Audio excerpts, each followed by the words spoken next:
जब GB Pant chief minister थे तो उस जगह पर 500 साल तक मुसलमान नमाजें पढ़े। कांग्रेस के जीबी पंत मुख्यमंत्री थे, रात के अंधेरे में उसमें मूर्तियां रख दी गई। मेरी मस्जिद थी, है और रहेगी। उन्होंने मूर्तियां नहीं निकाले। और फिर वहां पे कलेक्टर थे जिनका नाम था नायर साहब मस्जिद बंद करा के वहां पर पूजा शुरू कर दिए।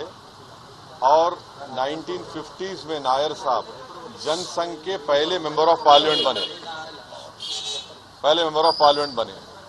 फिर 1986 में लॉक्स खोले गए, बगैर मुसलमानों को सुने। बूटा सिंह शिलान्यास कर दिए।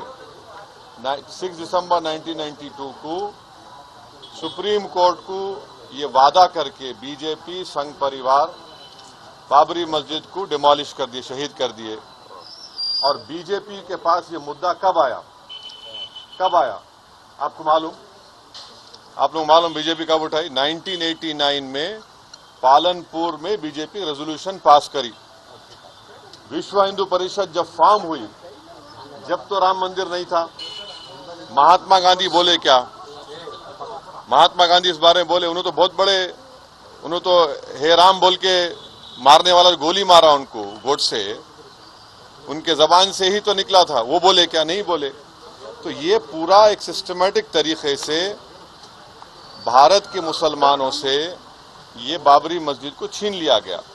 सुप्रीम कोर्ट का यकीनन फैसला है। सुप्रीम कोर्ट हमारे मुल्क की आखिरी एपेक्स कोर्ट है। टाइटल सूट था, तो टाइटल सूट में सुप्रीम कोर्ट ने यह कह दिया कि फेथ की बुनियाद पर हम ये जगह मुसलमानों को नहीं दे सकते। सुप्रीम कोर्ट ये भी कह दिया कि वहां पर मंदिर को तोड़कर मस्जिद नहीं बनाई गई। ये सुप्रीम कोर्ट ने कहा उस जजमेंट में। और मैंने सुप्रीम कोर्ट के जजमेंट आने के बाद ये रिएक्शन आपको मीडिया को दिया था कि एक सुप्रीम कोर्ट के रिटायर्ड चीफ जस्टिस थे, उनका नाम जस्टिस JS वर्मा नाम था। उन्होंने सुप्रीम कोर्ट के बारे में कहा था कि supreme court is supreme but not infallible. ये उन्होंने कहा था, मैं फिर से कह रहा हूं।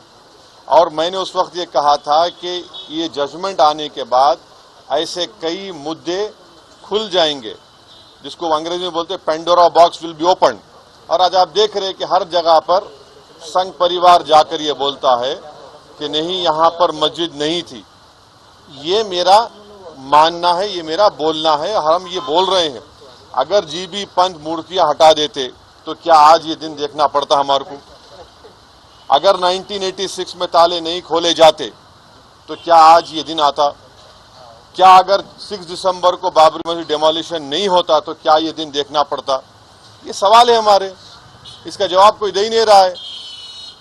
और फिर ऊपर से जो अपने आप को सेकुलर बोलते हैं, वो बोल रहे हैं कि दिल्ली का मुख्यमंत्री और जो अलायंस में है, हम हर ट्यूसडे को सूरजकंड पाठ और हनुमान चालीसा स्कूल में, गवर्नमेंट स्कूल में पढ़ाएंगे। गवर्नमेंट स्कूल का कोई रिलीजन होता है क्या?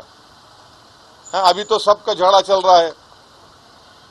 क्या झगड़ा है ये? झगड़ा क्या है? अगर मोदी नहीं रहते तो हम भी चले जाते।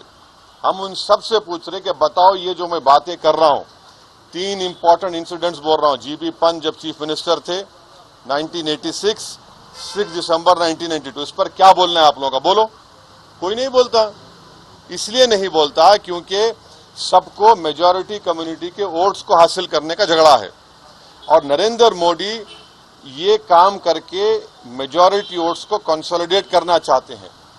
और इससे एक पैगाम दे रहे हैं भारत के मुसलमानों के कि आपका भारत की पॉलिटिक्स में आपका क्या मुकाम है, आपकी प्लेस क्या है, ये बताया जा रहा है। CEN न्यूज, देश प्रदेश की ताजा तरीन खबरों के लिए CEN न्यूज को सब्सक्राइब करें और रहें पल पल की खबर से हर पल बाखबर।